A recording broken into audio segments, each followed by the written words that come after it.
आज मैं सुबह सुबह 5:30 बजे ही उठ गई। हाँ, मुझे पता है घड़ी में 5:45 हो रहे हैं, लेकिन मेरे घर की घड़ी है ना 10-15 मिनट फास्ट ही होती है। उसके बाद मैं किचन में जाके सुस्ता ही रही थी कि भाई साहब मेरी नजर है ना जाती है इस मोटी सी छिपकली पे, जिसे देखकर ही लग रहा है कि कितने खाते पीते घर के। और यार ये लोगों को नींद नहीं आती है क्या? इतनी सुबह सुबह उठ के दूसरों के घर की दीवारों पर चलती है। खैर छोड़ो, मुझे क्या। अब सुबह सुबह उठकर मैं फटाफट गर्म पानी पी लेती हूँ और रेडी होकर निकल जाती हूँ विजिट के लिए। अब जब मैं पापा के साथ विजिट के लिए जा रही थी ना, भाई साहब मुझे इतना खूबसूरत आसमान दिखा ना, मतलब क्या ही नज़ारा है, तुम खुद देख लो। और उसके बाद मैं लोकेशन पर पहुंच जाती हूँ और विजिट कर जब मैं नीचे आती हूँ ना, तो इतना प्यारा सनराइज भी देखने को मिलता है। मतलब इतनी सुबह उठना सफल रहा मेरा।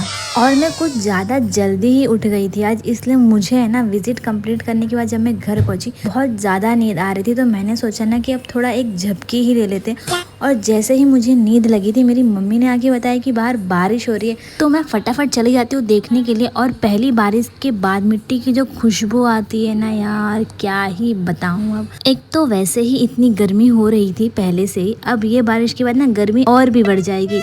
उसके बाद मैं अपना थोड़ा बहुत काम करने लगती हूँ और तब तक मम्मी है ना मुझे सुबह की चाय लाकर दे देती है। अब मैं इतना जल्दी उठी थी ना कि मुझे बहुत ज़्यादा भूख लग गई थी, इसलिए मैंने पोहा और सिंगदाना ऑर्डर किया था। लेकिन मैंने है ना कार्ट में कुछ दिन पहले डॉक्टर टेप भी ऐड करके रखा था और मैं उसे निकालना भूल जाती हूँ, इसलिए ये दोनों के साथ ये भी आ जाता है और मुझे पूरे 92 रुपीज़ का लॉस हो जाता है। अब जो पोहा मैंने मंगाया था ना, उससे मैं पोहा नहीं बनाने वाली थी, उसे बस हल्का सा तेल में फ्राई करके चाय के साथ खाने वाली थी। लेकिन उससे पहले भाई को कुछ काम याद आ जाता है, तो हम चले जाते हैं उसके लिए। और हमें रास्ते में ना ये रील वायरल डॉग दिख जाता है यार, जो कि काफी प्यारा था। फिर मैं मेडिकल में चली जाती हूँ वो सामान लेने के लिए, और मुझे लेना बहुत छोटा सा सामान था, लेकिन मैं देख सारे सामान रही थी। तो मुझे लेना था ये नेल कटर, और नेल कटर का दाम भाई इतना बढ़ गया है। मतलब जो नेल कटर पहले 20-30 रुपए में मिल जाता था, आज वो नेल कटर 100 रुपए में मिला है मुझे। मतलब नेल कटर के भाव तो आसमान छू रहे हैं। फिर क्या, घर पर आकर मैं सबसे पहले ब्रेकफास्ट करती हूँ, क्योंकि मुझे बहुत ज्यादा भूख लग चुकी थी। अब मेरे को है ना नमकीन वाली चीजें चाय में डालकर ही खाना पसंद है। और उसके बाद मेरी नजर जाती है मेरे पापा पर, जो फोन को ब्लूटूथ से कनेक्ट करके ब्लूटूथ से न्यूज सुनते सुनते सो गए, और फोन बेचारा साइड में पड़ा पड़ा चिल्ला रहा है। और जैसे ही खड़ी दोपहरी होती ना, मेरी मम्मी को याद आता है कि हमें तो अभी सामान लेने जाना है। फिर क्या, जाने के अलावा और कोई ऑप्शन तो था नहीं हमारे पास। फिर हम जाते हैं। सबसे पहले तो मैं दही लेती हूँ, और मम्मी को जो जो सामान लेना था वो ले चुकी थी।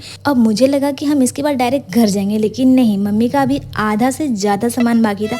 फिर क्या, वो सारी चीजें लेने के बाद में फटाफट घर के लिए निकल जाती हूँ, क्योंकि सुबह से धूप में दौड़ दौड़ कर मेरी हालत बहुत ज्यादा खराब हो गई थी। घर पहुंचते ही पापा दही वाला शरबत बनाते हैं, जिसे पीकर मेरे कलेजे को बहुत ठंडक पड़ती है। तो आज के व्लॉग में बस इतना ही। मिलते हैं कल के व्लॉग में। Bye bye everyone.